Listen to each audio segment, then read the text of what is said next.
کسی بھی چیز میں فضل اور فضیلت صرف چند چیزوں سے نہیں بنتی. بعض اوقات چھوٹا چھوٹا کام انسان کو صاحب فضیلت بنا دیتا ہے. اس میں میرے سامنے ایک چھوٹا سا واقعہ ہے، یہ میں آپ کو سناتی ہوں. روپے میں 1 پیسہ، روپے میں صرف 1 پیسہ. اب تو وہ پیسہ رہا بھی نہیں.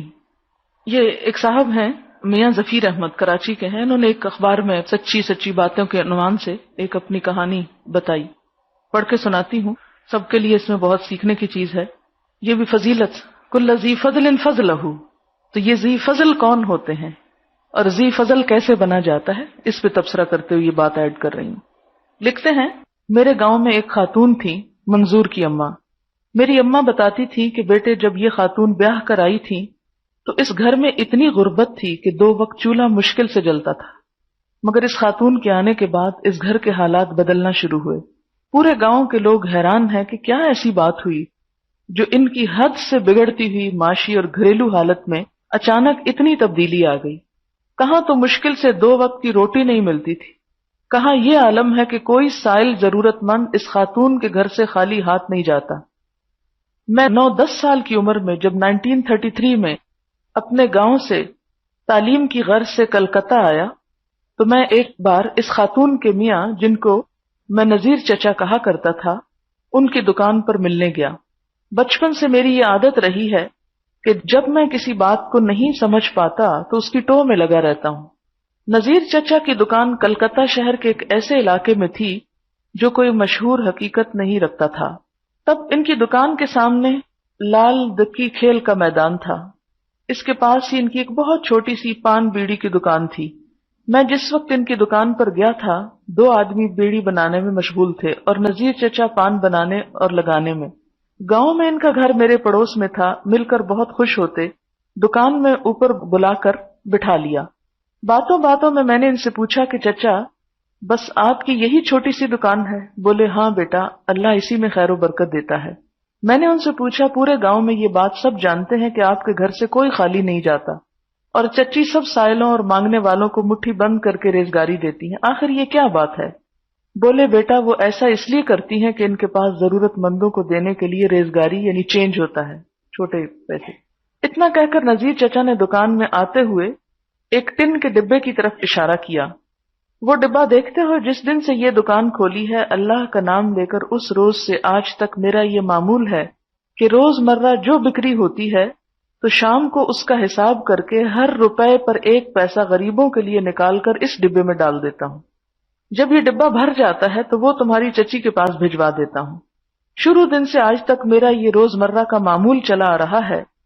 ان کی زبان سے یہ سب کچھ سننے کے بعد مجھ پر یہ راز کھل گیا کہ پڑوس میں رہنے والی میری چچی منظور کی اماں کی خوشحالی اور سخاوت کا راز کیا تھا. گاؤں میں کوئی بھی مسافر اگر مسجد میں قیام کرتا تو امام صاحب منظور کی اماں کے گھر خبر بھجوا دیتے. مسافر جتنے دنوں رہتے ان کا 2 وقت کا کھانا ان کے گھر سے جاتا. اگر زیادہ راہ کی ضرورت پڑتی تو وہ بھی بھجوا دیتی.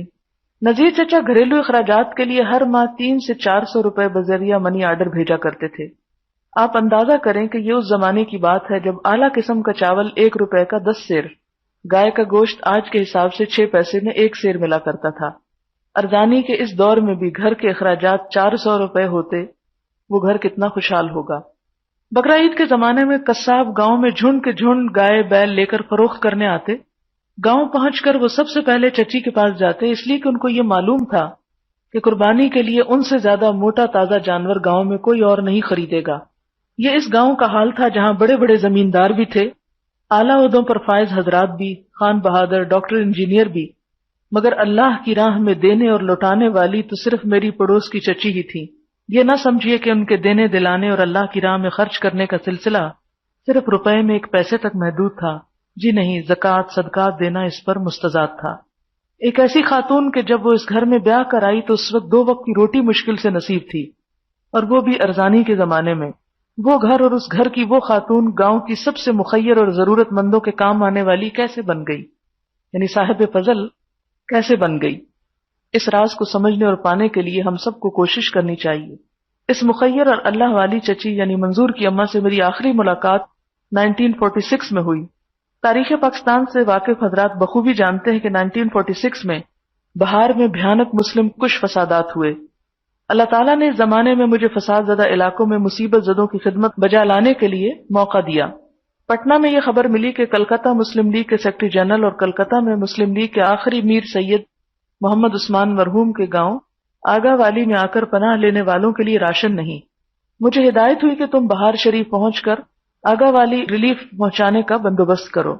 اللہ نے ایک فل ٹرک لوڈ راشن کا انتظام کروا دیا۔ میں جب اس گاؤں ریلیف کے لیے راشن لے کر بہار شریف واپس لوٹ رہا تھا، یہ ٹرک میرے گاؤں کے قریب پہنچ کر خراب ہو گیا۔ یہ اللہ کا کرم تھا کہ ٹرک وہاں آ کر خراب ہوا جہاں سے میرا گاؤں قریب تھا۔ کافی رات گئے میں اپنے دوسرے رضاکاروں اور ساتھیوں کے ساتھ گاؤں پہنچا۔ میری اماں حیات تھی مگر بیوہ اور تنہا تھی۔ ہر طرف گاؤں میں خبر پہنچ گئی۔ چچی منظور کی اماں اور ان کے بچوں کو بھی اس کی خبر ہوئی۔ ان کو خیال آیا میری ماں تو تنہا اور بیوہ ہیں۔ گاؤں کے دوسرے نوجوان بھی معاون ہوئے، مگر چچی کی سخاوت، ان کی مہمان نوازی سب پر بازی لے گئی۔ یہ سطریں لکھتے وقت مجھے کچھ معلوم نہیں کہ نذیر چچا چچی ان کے بچے کہاں ہیں، ان میں سے کون بچے ہیں کون مر گئے۔ اللہ کرے سب بقید حیات ہوں۔ اے زندہ رہنے والوں جہاں بھی ہو، اللہ تم کو اپنی حفظ و امان میں رکھے۔